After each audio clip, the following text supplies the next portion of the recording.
enigma é outro. Aqui não moram deuses. Homens apenas e o mar, inamovível herança. Arquipélago, poema de Conceição Lima, com que eu abro a minha fala sobre o mar.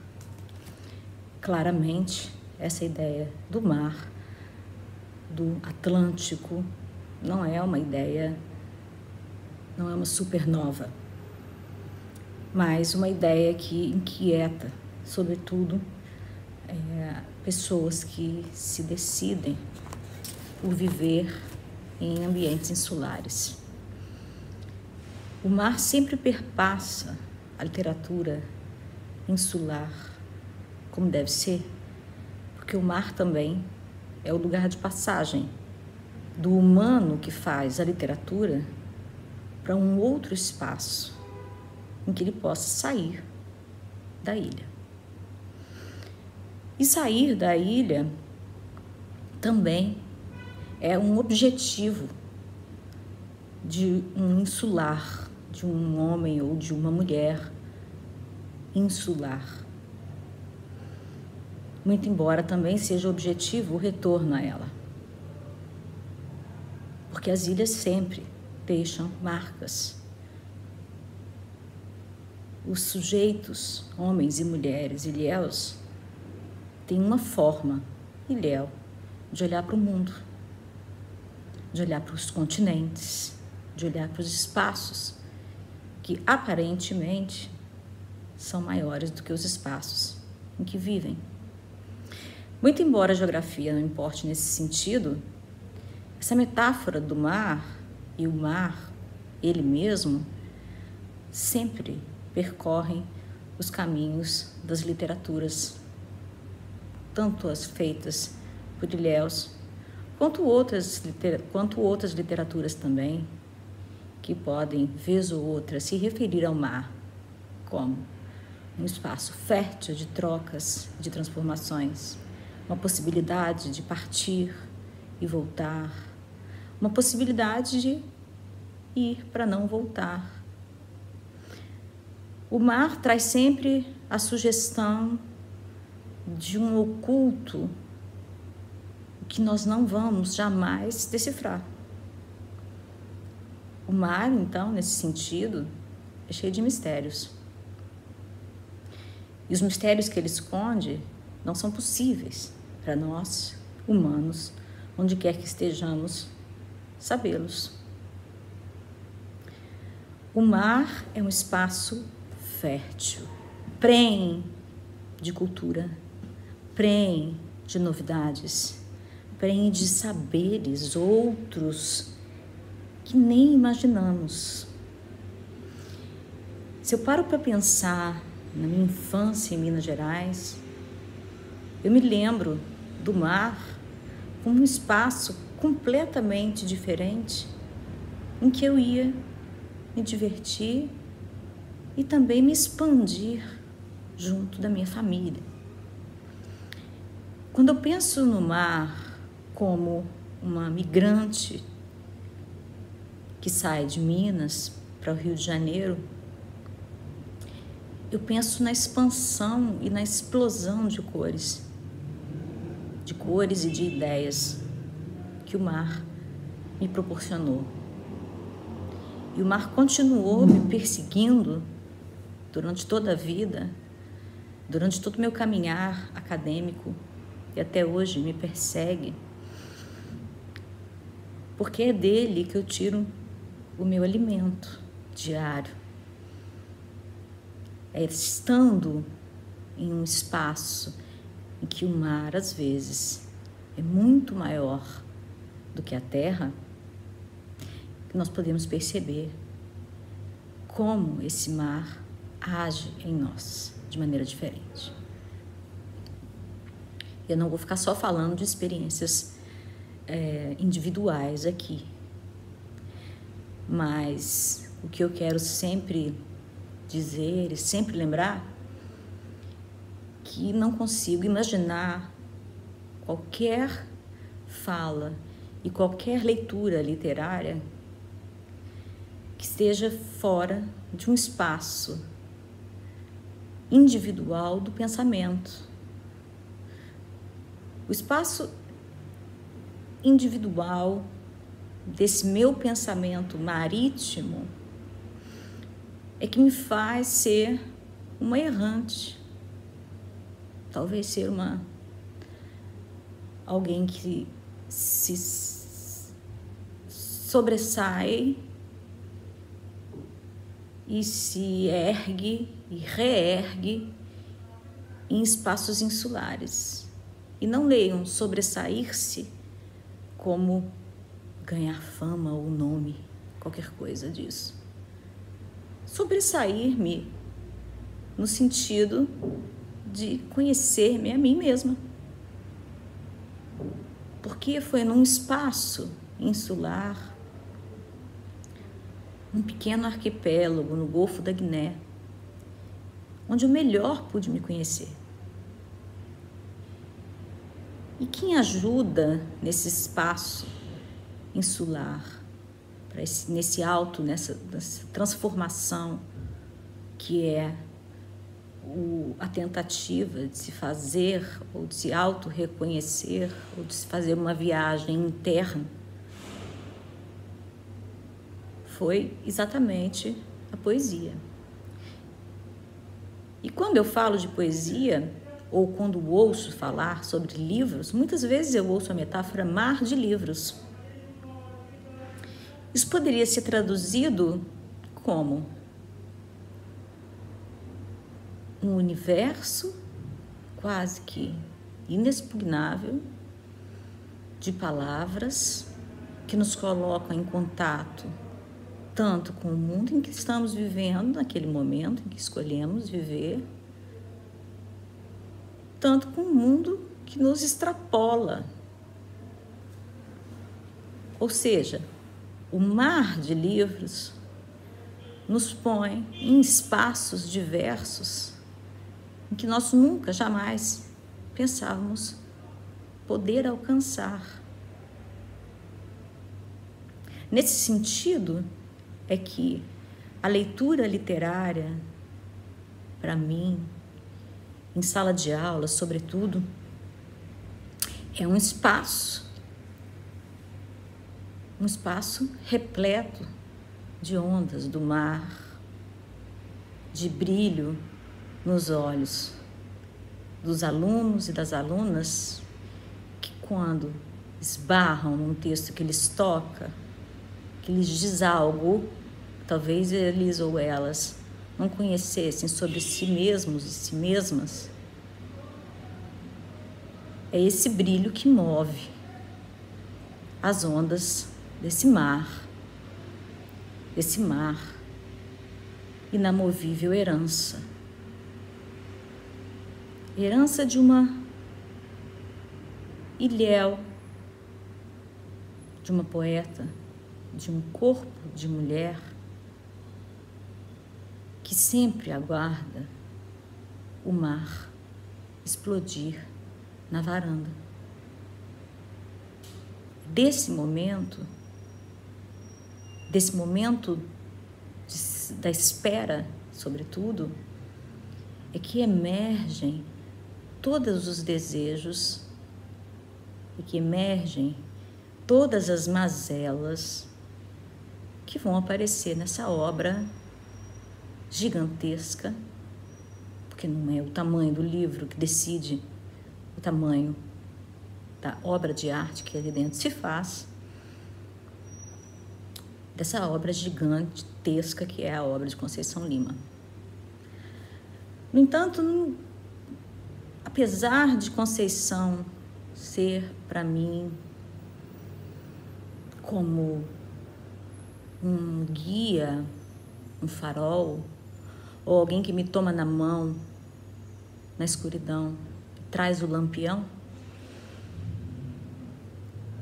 exatamente por ser ela a figura que carrega o lampião, e por sermos nós, e por ser eu alguém que busca mergulhar nas profundezas do mar, é que eu falo mais uma vez de ilhas, a partir de um locus ilhéu. E falo da literatura em espaços que não deveriam ser ilhas e que acabam por ser ilhas dentro de outras ilhas, e nós, cada um individualmente, acaba por ser mais uma ilha dentro de outra ilha, de outra ilha, de outra ilha. Então vamos estar sempre falando sobre ilhas. Ainda que eu esteja no interior do Brasil, em que não há mar, pode-se ver uma sala de aula ilha. Porque a literatura não pode ficar parada. Ela precisa seguir ao sabor da maré. Um espaço social de leitura, o próprio nome diz, prevê gregariedade. E não somente gregariedade, mas troca.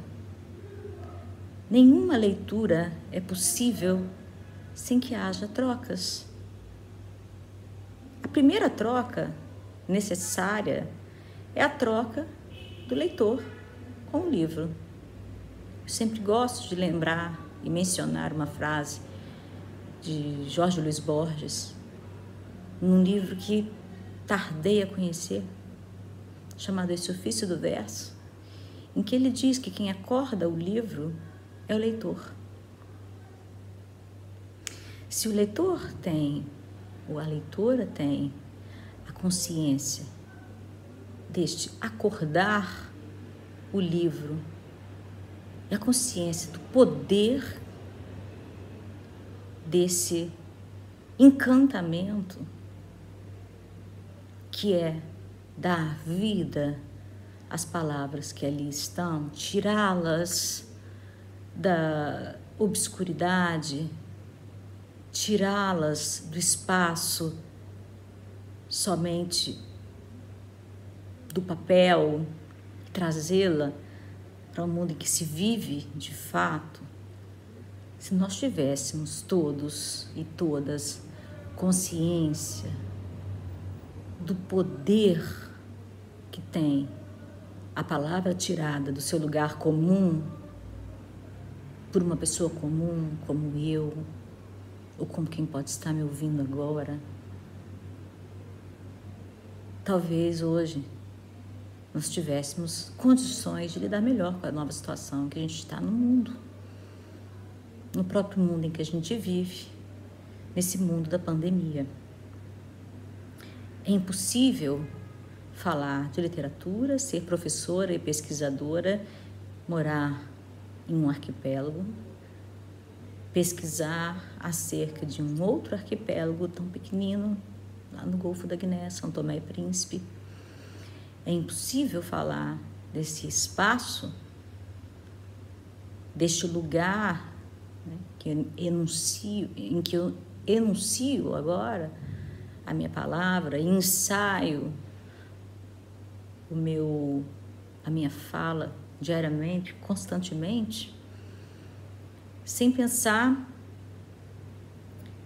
que estamos vivendo num mundo em que essa gregariedade passou a ser quase impossível. Se reunir em conjunto, estar junto com seus alunos, ter uma sala de aula que nós podemos nos encostar, trocar os livros, trocar os saberes de mais perto, estarmos reunidos em roda e falarmos sobre aquilo que lemos, tornou-se inviável para os dias de hoje. E como fazer? O que fazer? O que nós temos nas nossas mãos agora, nesse momento de pandemia, em que todos passaram a ter medo de cada um que passa na rua. As pessoas passaram a ter medo de tocar num objeto, qualquer que seja. Como que nós, professores, professoras, pesquisadores, pesquisadoras, que eu acredito, ou pelo menos, bem, acreditar eu acredito, e eu quero crer que todo professor é por excelência, um pesquisador inquieto. O que fazer nesse momento da pandemia, em que a nossa sala de aula mar se transforma numa sala de aula aquário, e que nós podemos captar as emoções dos nossos alunos e das nossas alunas apenas pelo olhar, que não podemos ver-lhes o nariz e a boca, e que nós podemos ver-nos uns aos outros apenas a partir de uma tela de computador. Quando estamos sozinhos em casa e vamos gravar uma conferência e vamos falar um pouco sobre literatura, sobre espaços de leitura. Essa é uma questão que vem me inquietando desde o início dessa pandemia. Aqui em Cabo Verde, que começou com o fechamento de todas as atividades letivas em março. Eu vi e senti o quanto partilhar com os meus alunos das leituras que faço e das leituras que propunha insistentemente durante todo o tempo que tivemos dentro de casa, sozinhos. E começamos a nos habituar com o uso das novas comunicações, para que possamos, então, conseguirmos nos comunicar com o outro a partir de uma tela. O distanciamento é impossível. Salas de aula mar viram salas de aula aquário, que se transformam em salas de aula digitais, virtuais, às vezes tão diáfanas, quase simbolistas, no sentido literário da palavra. Porque a troca dos cheiros e dos sabores das leituras não aparece ali. Penso que a pergunta que mais me inquieta hoje é como fazer. A literatura nos espaços sociais de leitura. Como fazer? A partir de uma tela do computador. Como estimular o outro, está do outro lado da tela, de quem eu não sinto a textura da tez, de quem eu não sinto o cheiro. Às vezes eu não vejo o rosto. Quantas vezes os nossos alunos e as nossas alunas não podem aparecer ali na tela do computador, porque não tem condições para isso. Como fazer? Tem sido para mim uma grande inquietação. E eu volto a Conceição Lima. Se, como ela mesma diz no poema do seu livro País de Aquendengê, um poema de uma única estrofe, também imenso, poderia ser terminado com reticências ou com a marca do Ouroboros, para dizer da infinita inquietação. Se, como ela disse, trespassar é a sina dos que amam o mar, penso que nesse espaço da passagem, da trespassagem, que Conceição Lima nos invoca, porque amamos o mar, seja o espaço em que nós vamos conseguir movimentar a literatura nos espaços sociais em que atuamos de uma forma minimamente produtiva. Eu não tenho fórmula. É no convívio cotidiano, diário, com esses elementos que agora fazem parte da nossa vida, mais do que as pessoas, o computador, as salas de bate-papo, é convivendo diariamente com essas coisas que eu vou observando, tendo cada vez mais certeza da importância do humano. Penso se essa parada que o mundo deu diante da pandemia não terá sido para que nós também parássemos um pouco e parássemos para ler com mais atenção os textos que às vezes a gente lê para dar aula somente. E ler com atenção um texto vai necessariamente provocar em nós inquietações, várias inquietações, muitas.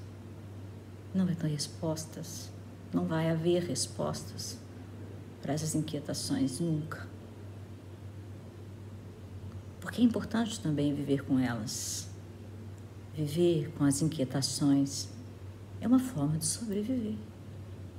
Porque são exatamente as inquietações e a pergunta: o que eu vou fazer agora? Dentro da minha casa, com os meus alunos dentro das suas casas, ou junto com eles todos mascarados, escondidos? O que é que vou fazer nos espaços que deveriam ser sociais da leitura? O mar também é o sujeito, e aqui eu personifico, que vai, quando quebra na praia, para lembrar de Dorival Caymmi, para além de ser bonito, tão bonito, vai ser das gotas que essa arrebentação vai derramar em cada um de nós, que nós vamos nos alimentar e retroalimentar-nos dentro desse contexto tão cheio de desafios para o educador de hoje, para o educador do ano de 2020, e é eu lá para 1920 agora, vejam bem. Nesse sentido, eu retorno à espera de que todos os mares explodam na varanda. Porque esse verso é o último verso de um poema belíssimo, também de Conceição Lima, chamado Circunnavegação. Vamos circulando, então, por essas redes, encontrando formas de nos relacionar com o outro a partir delas, formas de não nos sentirmos sós, formas de não nos abandonarmos uns aos outros, formas de não nos esquecermos de tentar conhecer uns aos outros, ainda que seja assim, à distância.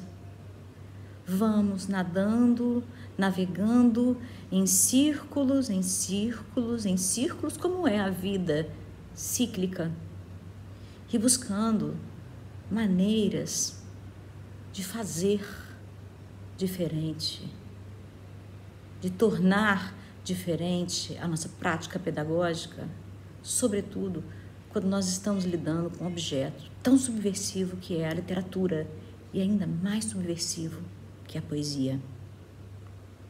A poesia é um espaço para muito poucas pessoas. Às vezes as pessoas não querem ler poesia. Ah, poesia ficou brega. Poesia é chato. Poesia é difícil. Não. Poesia é ato de subversão, transgressão. E nós precisamos aprender agora a conviver com esse ato, a agir em conformidade com o que o mundo nos pede, que não é nos isolarmos do mundo. Vamos fazer a circunnavegação para que todos os mares explodam nas nossas varandas. Eu já ia mais uma vez cometer um ato falho, para que todos os mares explodam na garganta. Essa liberdade da nossa garganta ávida para que tudo mude, esse desejo que fica assim um pouco engasgado, de que as coisas voltem ao normal, aquele otimismo teimoso, difícil, de que um dia a gente vai ver o mundo outra vez do jeito que a gente já viu, vai sendo alimentado pela poesia e a dor mitigada por ela. Por isso é uma convocação à leitura da poesia, essa minha fala. Porque o mar te convoca o tempo inteiro, você que me ouve, a mim que falo, o mar nos convoca o tempo inteiro. Nos convoca o tempo inteiro a navegar, a descobrir novos espaços, a nunca estar num lugar só o tempo inteiro, como temos sido obrigados a estar nesse período que estamos vivendo. Mas o mar de livros é que proporciona esse deslocamento que é possível se fazer agora, que não é do nosso corpo físico, mas é das nossas mentes. Um deslocamento que sai das nossas cabeças, que flui pelo andar dos nossos corpos pelas ruas da cidade, quando precisamos fazer alguma coisa, que torna sagrado cada pedacinho de terra em que a gente pisa. Todo esse momento de confinamento, esse momento de solidão, de convívio com o outro, socializar-se, tudo isso nos fez perceber também, creio eu, nos espaços sagrados que nós frequentamos. Ao colocar o pé dentro da universidade, eu agradeço por estar ali. Ao colocar o pé na rua, quando há uma necessidade de ir a algum lugar, eu agradeço. Eu tenho como sagrados cada pedra, cada tijolo de cada construção, cada árvore, cada pedaço de matinho que eu vejo na rua. Hoje mesmo, pela manhã, quando ia à UniCV entregar uma atividade para os meus alunos, eu tive a graça de ver flores brancas nas grades da universidade, misturadas com aquelas todas que os nossos alunos já conhecem, os nossos alunos também, laranjadas, rosa, muito profundo.